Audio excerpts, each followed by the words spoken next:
বোন, আসলাম আমি। ও শিট, আমি আমার ফোনটাই আনতে ভুলে গেছি। দাঁড়া, আসছি।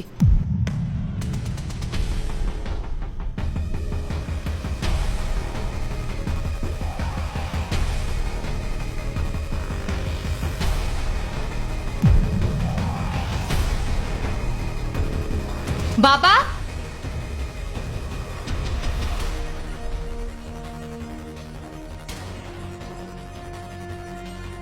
এ কি, বোন আমার ব্যাগে এতগুলো টাকা রাখলো কেন?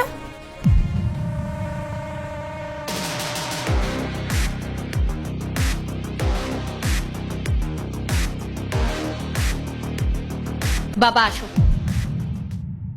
আসো। ওই দেখো, দিদি তোমার আলমারি থেকে টাকা নিয়ে পালাচ্ছে। পায়েল, এসব আমি কি শুনছি? বাবা বিশ্বাস করো, বোন এসব কি বলছে আমি কিছুই বুঝতে পারছি না। বোন মিথ্যা কথা বলছে। আর আমি নিজের বাড়ি থেকে কেন টাকা চুরি করতে যাবো? আমার কিসের অভাব? থাক দিদি, আর নাটক করিস না। আমি নিজের চোখে বাবার আলমারি থেকে তোকে টাকা বার করতে দেখেছি। আমি জানি বাবা, ও এই টাকাগুলো নিয়ে গিয়ে ওর বেকার বরকে দেবে। ওর বর তো কোনো কাজবাজ করে না, সারাদিন বাড়িতেই বসে থাকে। আর ওদের ঘরে যা জিনিসপত্র আছে সেগুলো তো তোমারই যৌতুকের দেওয়া জিনিসপত্র। আমার কি মনে হয় বলো তো, এবার যাওয়ার সময় তুমি ওর হাতে টাকা দাওনি না, তাই জন্য চুরি করতে শুরু করে দিয়েছে। মুখ সামলে কথা বল পূজা। আমি অনেকক্ষণ ধরে তোর এই ফালতু কথাগুলো শুনে যাচ্ছি। তুই কি বলতে চাইছিস, যে আমি বাবার টাকার লোভে এই বাড়িতে আসি? শোন, আমি বাবাকে ভালোবাসি।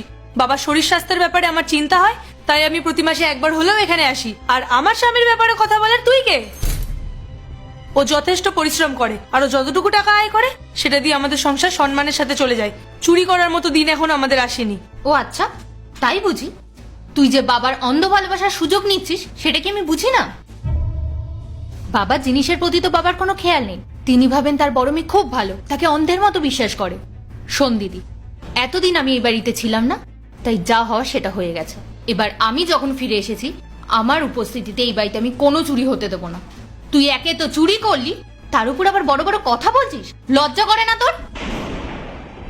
উফ, তোরা থাম, আমি বরং ঘরে গিয়ে দেখে আসি।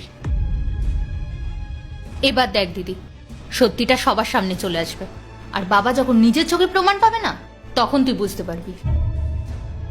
তবে তুই চিন্তা করিস না, তুই চলে গেলে বাবার জন্য তো আমি আছি। আমি বাবার খুব ভালো করে খেয়াল রাখবো, তোর অত চিন্তা করতে হবে না। হ্যাঁ, তুই ঠিকই বলেছিস। সত্যিটা সবার সামনে আসা উচিত। আমিও জানতে চাই যে চুরিটা কে করেছে, কারণ আমি তো জানি আমি চুরি করিনি, আমি নির্দোষ। পায়েল, পূজা তো ঠিকই বলেছে। আমি তো কাল রাতে আলমারিতে কতগুলো টাকা রেখেছিলাম, এখন তো সেখানে একটা টাকাও নেই, পুরো খালি হয়ে পড়ে রয়েছে। টাকা আলমারিতে কি করে থাকবে বাবা?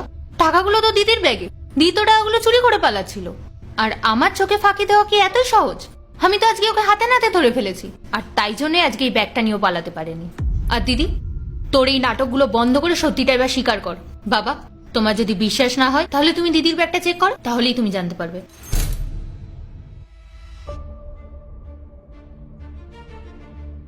বাবা, এই নাও, তুমি নিজেই দেখে নাও এর মধ্যে কি আছে।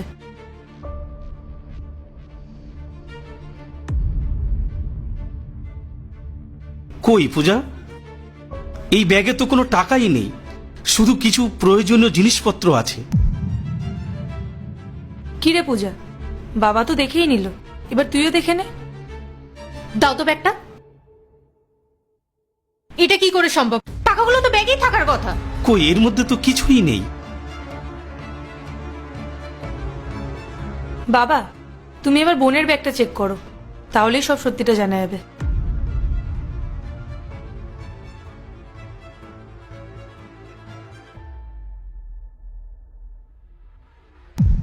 এ কি পূজা, তোর ব্যাগে এই টাকাগুলো কোথা থেকে এলো?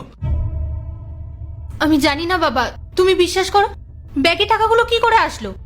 ও, বুঝতে পেরেছি। দিদি আমাকে ফাঁসানোর জন্য ইচ্ছা করে টাকাগুলো আমার ব্যাগে ঢুকিয়ে রেখেছে। আচ্ছা, আমার যদি টাকাগুলো চুরি করারই হতো, তাহলে আমি টাকাগুলো নিজের ব্যাগে না রেখে তোর ব্যাগে কেন রাখবো? উফ, চুপ কর তোরা, লজ্জা করছে না তোদের? আজ টাকার জন্য একজন আরেকজনকে চোর সাজাচ্ছিস তোরা। একজন বলছে বোন চুরি করেছে, আরেকজন বলছে দিদি ফাঁসিয়েছে। আমি কার কথা বিশ্বাস করব? আমি ভাবতেও পারিনি আমার মেয়েরা আমার সম্মান নিয়ে চিনিবিনি খেলবে। আমি কার ওপর ভরসা করব? বড় সাহেব, আপনি এভাবে ভেঙে পড়বেন না। আমি জানি টাকাটা কে চুরি করেছে। গোপাল, তুই কি করে জানলি এই টাকাটা কে চুরি করেছে? বড় সাহেব, আমি সবকিছু নিজের চোখে দেখেছি। কে চুরি করেছে? টাকাটা ছোট ম্যাডাম চুরি করেছে। তোর সাহস তো কম না, তুই আমার নামে মিথ্যে চুরি বদনাম দিচ্ছিস। সামান্য একটা চাকর হয়ে তুই আমার দিকে আঙুল তুলছিস। তোকে আর আমি এই বাড়িতে রাখবো না, তোকে আজই আমি কাজ থেকে বার করে দেবো। চুপ কর পূজা। আর গোপাল, তোর কাছে কোনো প্রমাণ আছে যে পূজা টাকাটা চুরি করেছে? হ্যাঁ বড় সাহেব, আমি জানতাম যে আমার মুখের কথা আপনারা কেউ বিশ্বাস করবেন না।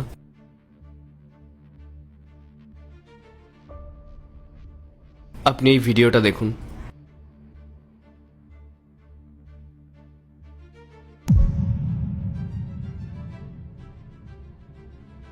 পূজা, এটা কি দেখছি আমি? তোর নিজের দিদির নামে এরকম মিথ্যে অপবাদ দিতে তোর একটু লজ্জা করলো না? তো কি করতাম আমি? আমি সব সময় দেখি তুমি আমার থেকে বেশি দিদিকে ভালোবাসো। টাকা পয়সা ভালোবাসা সবকিছুও পাই, আর আমি তো কিছুই পাই না।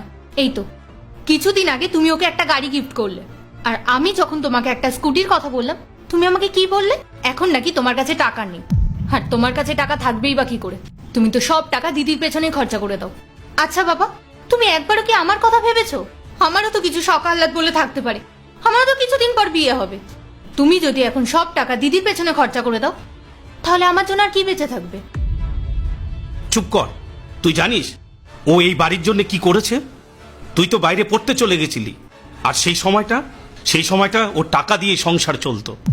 এমনকি তোর পড়াশোনার যাবতীয় খরচ ও তোকে দিয়েছে। আর এখন যদি আমি কিছু টাকা ওকে দিই, তোর তা সহ্য হচ্ছে না। আর তুই ওর ওপর এত বড় মিথ্যে বদনাম দিতে পারলি? আর তুই তো জানিস তোর জামাইবাবুর কাজটা ঠিকঠাক মতন চলছে না। সেই জায়গা দাঁড়িয়ে আমি যদি কিছু টাকা দিয়ে হেল্প করি, তাহলে কি খুব বড় ক্ষতি হয়ে যাবে?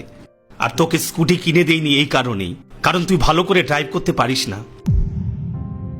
আর বাই চান্স যদি তোর স্কুটি চালাতে গিয়ে কোনো ক্ষতি হয়ে যায়, আমি তো তোকে বিয়েও দিতে পারবো না।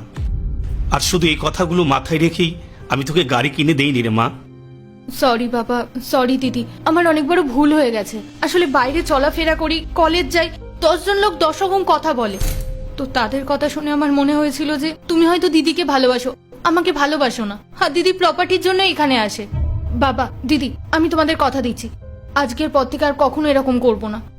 বাবা, তোমার দিদিকে যখন যা দিতে ইচ্ছা করবে তুমি দিও, আমি আর কখনো মানা করব না। পূজা, এখন আর সরি বলে কি হবে? যদি বাইরের কোনো লোক আমাকে চোর অপবাদ দিত, তাহলে হয়তো আমার এতটা খারাপ লাগতো না। কিন্তু তুই আমার নিজের বোন হয়ে আজকে আমাকে চোর অপবাদটা দিলি। তোর কাছ থেকে আমি এটা আশা করিনি। আর বোন, তুই এগুলো শুধু এই কারণে করলি যাতে আমি এই বাড়িতে আর না আসি? ঠিক আছে, তুই যেটা চাস সেটাই হবে। বাবা, আমি আর আজকের পর থেকে কোনোদিন এই বাড়িতে আসবো না। বোন যখন আমাকে পছন্দই করে না, তাহলে আমার এই বাড়িতে আসার কোনো মানেই হয় না। না পায়েল, আগে যেমন ভাবে এই বাড়িতে আসতি ঠিক সেইভাবেই এই বাড়িতে আসবি। পূজার যতটুকু এই বাড়িতে অধিকার আছে, ঠিক ততটুকুই তোর অধিকার আছে। হ্যাঁ দিদি, তুই যদি এই বাড়িতে না আসিস তাহলে কিন্তু আমি সত্যি তোর উপর খুব রাগ করব। ঠিক আছে, আমি আসবো, কিন্তু তোর আমাকে কথা দিতে হবে যে এইরকম কাজ তুই আর কখনো করবি না। না না, আমি আর কখনো এরকম করব না। সরি দিদি। বাবা, আমি আসি, রনিত নিচে আমার জন্য ওয়েট করছে। দিদি, ব্যাগটা।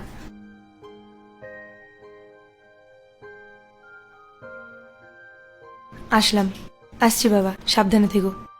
টাটা। সাবধানে যাস।